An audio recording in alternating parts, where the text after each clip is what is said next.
nós já introduzimos quem era este John Draper, não é? E vamos agora focar um bocadinho mais na sua pessoa e naquilo que ele fez e como é que chegou esta obra. Apesar do Draper ser tão importante para o nascimento do mito do conflito, como o Andrew Dickinson White, eles são diferentes, são bastante diferentes. Acho que é correto dizermos que o Andrew White representa mais aquele típico secularista, alguém que tem uma visão negativa acerca da religião em geral. Já o senhor que vamos agora a falar, o John Draper, não é de todo assim.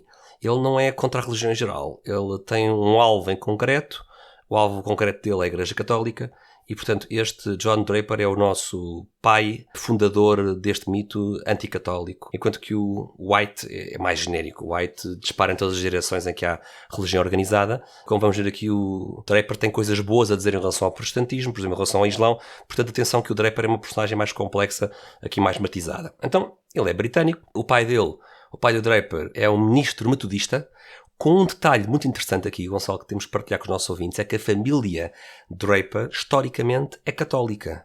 E é o pai do John Draper, que se converte ao metodismo, ao protestantismo metodista, e que se torna ministro metodista. Portanto, o John Draper é filho de um convertido ao metodismo, o que é super interessante para o que se vai seguir. Pois, e é natural que daí surja alguma animosidade, não é? Que em relação ao resto da família, não é? À religião do resto da família, pelo menos. Grande parte da visão negativa que o Draper tem em relação à Igreja Católica tem raízes familiares, como vamos ver daqui a pouco. Ele emigra para os Estados Unidos em 1832, é professor de Química, é professor de Fisiologia, é um fotógrafo experiente, bastante competente. O Draper tira a primeira fotografia da Lua, um detalhe interessante. E, portanto, é um homem de ciência, no fundo, não é? A visão que ele tem do mundo natural é uma visão muito centrada nas leis. Ou seja, o Draper tem a firme convicção de que todo o universo, toda a realidade natural é regida por leis absolutamente invioláveis.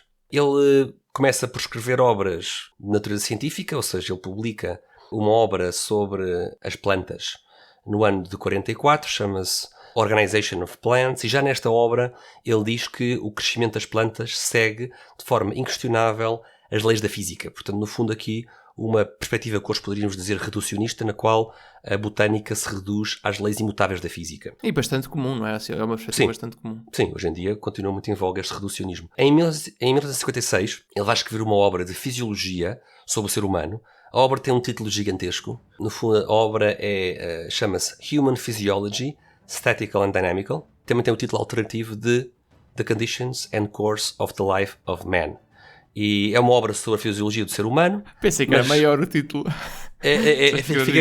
Fica grande porque tem dois títulos, na verdade. A obra tem dois títulos, não é?